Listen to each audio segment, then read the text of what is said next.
That new confirmed case tonight in Chicago. And in a sign of the growing concern tonight, the steps taken to put a cruise ship on lockdown after worries over a passenger. And the Americans just back from China being held on a base in California. One person who tried to get out.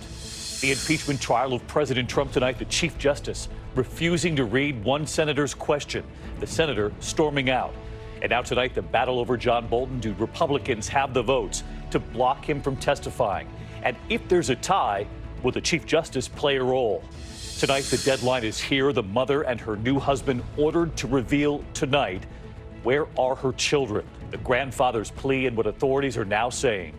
New reporting what we've learned tonight in the crash that killed Kobe Bryant, his daughter, and 7 others, and Kobe Bryant's wife breaking her silence tonight.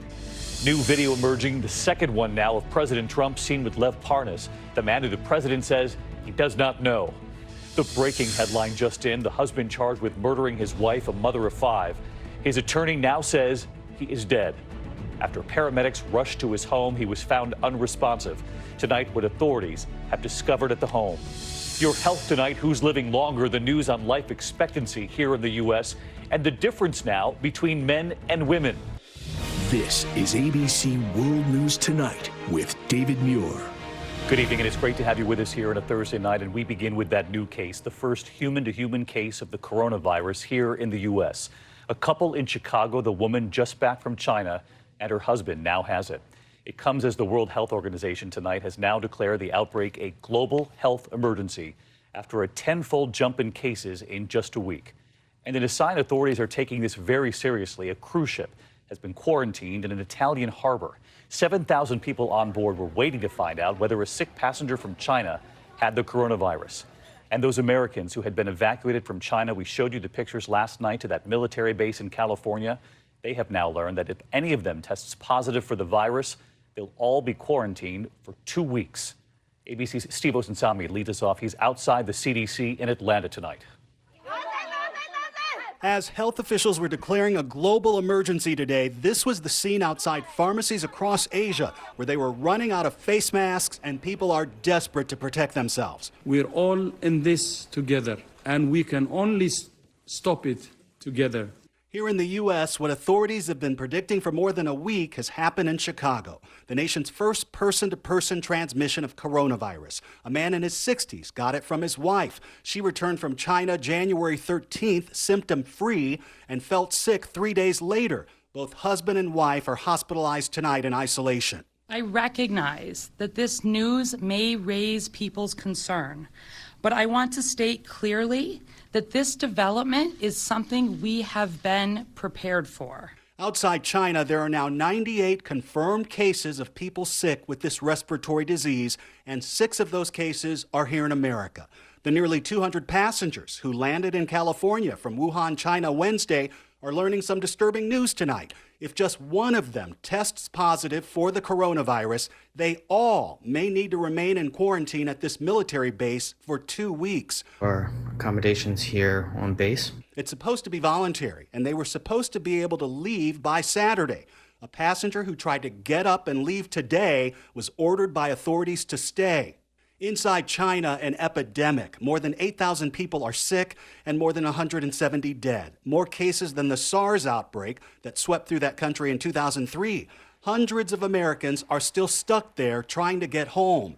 Priscilla Dickey and her daughter are 2 of them. It's an interesting feeling. You're trapped, you're isolated. U.S. authorities are scheduling another flight to Wuhan, China to pick up stranded Americans, and it could fly as early as Monday. In Italy, a coronavirus scare nearly ended this cruise. Our correspondent, Maggie Rulli, is there.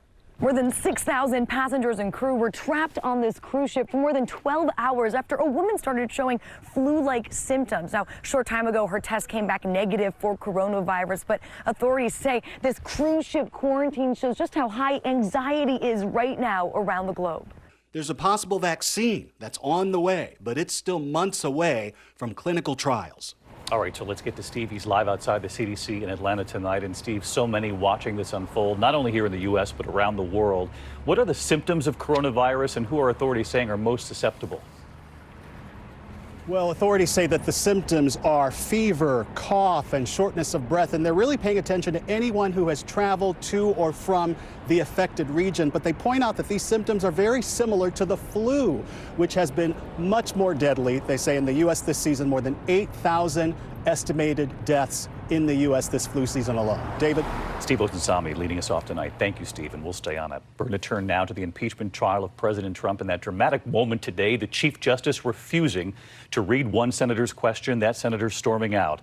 And tonight, the battle now over John Bolton. Do Republicans have the votes to block him from testifying? That vote expected tomorrow. And if there's a tie, will the Chief Justice play any role? Mary Bruce up on the Hill again tonight. For the first time today in the Senate impeachment trial, Chief Justice John Roberts flexing his authority, refusing to read a question submitted by one of the senators. Senator from Kentucky. Republican Senator Rand Paul attempting to use his question to out the suspected whistleblower who sparked this impeachment inquiry, but Roberts shut him down. Presiding officer declines to read the question as submitted. Senator Paul then storming out of the Senate chamber. Today, Democrats took aim at the Trump team's stunning new line of defense, as spelled out by his lawyer, Alan Dershowitz. And if a president does something which he believes will help him get elected in the public interest, that cannot be the kind of quid pro quo that results in impeachment. Democrats exasperated. But what we have seen over the last couple of days is a descent into constitutional madness. Now, the only reason you make that argument is because you know your client is guilty and dead to rights. Today, Trump's lawyers pressed on whether a president is allowed to ask a foreign government to investigate his American political opponents. Yes, if there was a conduct by a U.S. person overseas that potentially violated the law of that country, but didn't violate the law of this country, but there was a national interest in having some information about that. No, it's wrong. It's wrong in the United States of America. And the Federal Election Commission and Trump's own FBI director agreed. Tonight, with the prospect for new witnesses dimming, Democrats are urging Republicans to look at the polls and listen to the American people. They believe a trial should have witness testimony, and they want to hear from John Bolton. Mary Bruce live back up on the Capitol tonight. And Mary, the Senate is expected to vote on witnesses we know tomorrow, also expected to be very close. And a lot of people have been asking if there's a tie, what happens then? Could Chief Justice Roberts cast a deciding vote? Well, David, Republicans tonight are confident that they have the votes to block witnesses, but a tie here is possible. And if that happens, then a vote to call witnesses would fail. But tonight there is some disagreement between the two sides about the rules and whether the Chief Justice could then step in. But given his record, it seems highly unlikely that he would. David. Mary Bruce with us again tonight. Thank you, Mary. And this evening, a second video has now emerged of President Trump with Rudy Giuliani's associate, Lev Parnas. The president has said he does not know him.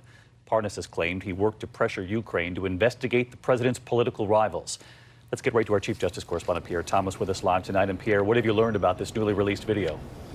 David, the new tape shows indicted Rudy Giuliani associate Lev Parnas at President Trump's Mar-a-Lago resort at a small fundraising event. The April 2018 gathering was 10 days before another event caught on tape where Parnas and President Trump are at a small private dinner at Trump Hotel in Washington, where they discuss Ukraine. David, these videos challenge the president's assertions that he does not know Parnas. Pierre Thomas with us tonight. Pierre, thank you. We do have new reporting on the investigation into the helicopter crash that killed Kobe Bryant, his daughter, and 7 others. The wreckage has now been removed from the site, taken away to be examined. And it all comes as Bryant's wife, Vanessa, is now breaking her silence tonight. Here's ABC's Chief National Affairs correspondent, Tom Yamas. Tonight, Kobe Bryant's family is trying to push ahead through their pain. Fans now able to see the Bryant family in happier times. Vanessa Bryant making her Instagram profile public once again. The page filled with family memories, many of Kobe and Gianna together. Vanessa Bryant posting this message saying, "We are completely devastated by the sudden loss of my adoring husband, Kobe, the amazing father of our children, and my beautiful, sweet Gianna, a loving, thoughtful, and wonderful daughter and amazing sister." She says she grieves for the 7 other victims of Sunday's helicopter crash and adds, I'm not sure what our lives hold beyond today, and it's impossible to imagine life without them. But we wake up each day trying to keep pushing because Kobe and our baby girl Gigi are shining on us to light the way. The powerful message comes as the NTSB is still investigating why that helicopter crashed into a canyon in Southern California. The helicopter wreckage has been moved to Phoenix for further examination, and a preliminary report should be released by the NTSB in the next 2 weeks. Let's get back to Tom Llamas with us again tonight from that growing memorial outside the Staples Center. And Tom, plans are now in the works for official tributes to Kobe Bryant. That's right, David. Today, the NBA announcing that there will be a tribute at the All-Star game, and the mayor of Los Angeles saying there will be a memorial. And David, that's what this community wants, even now, 4 days since that crash, and there are still hundreds of people here at the Staples Center. David? Tom, our thanks to you again tonight as well. We're going to turn next year this evening to that deadline for an Idaho mother whose 2 children have been missing for months now. Authorities finding the mother and her new husband, and they gave that mother until tonight to reveal her children's whereabouts. Here's Kana Whitworth. Tonight, no sign of 17-year-old Tylee Ryan and 7-year-old JJ Vallow, despite a court-ordered deadline for their mother, Lori Vallow, to physically produce the children in Idaho today. The children's grandfather skeptical she'd return the kids, saying on GMA this morning, I'd be very surprised if she did. Nothing with Lori right now makes sense. Where are your kids? No comment? East Idaho news cameras catching Lori Vallow and husband Chad Daybell miles away in Hawaii over the weekend as police served them with a search warrant. Did you do something to your children? Are your children still alive? Our cameras spotting them still on the island of Kauai Tuesday night. Vallow's children haven't been seen since September. Police believe they're in grave danger. Family members believe Lori joined a religious group founded by Daybell, who has authored books about doomsday. Ever since she's been involved in this doomsday cult, that is not the same Lori that we knew for 13 years. And David, if the children are not produced, authorities tell us they will find Lori in contempt of court and issue a bench warrant for her arrest. David? Kana Whitworth tonight. Thank you, Kana. And we turn next tonight to the race for 2020. Just 4 days now until the Iowa caucus. Is hard to believe. And polls tonight showing Joe Biden and Bernie Sanders in a close race, with Pete Buttigieg and Elizabeth Warren joining them near the top. Eva Pilgrim from Iowa tonight, where it's clear the candidates sense that this is close. Just 4 days until the Iowa caucus, and tonight Joe Biden is making the case that he is the man to beat Donald Trump. Doesn't matter if a president has no moral compass. Doesn't matter if a president believes he or she is above the law. Donald Trump has proved he believes the answer to each and every one of these questions is no. Biden facing Republican fire at the impeachment trial today, taking on the president hours before the president touched down for a rally in Des Moines. I know you probably heard Donald Trump is coming to Iowa. I never saw another party have so much interest in a Democratic caucus. Several recent polls show it could be a dead heat between Biden and Bernie Sanders. Sanders is now the target of a new ad from a pro-Israel Democratic group challenging his electability and his health. I do have some concerns about Bernie Sanders' health, considering the fact that he did have a heart attack.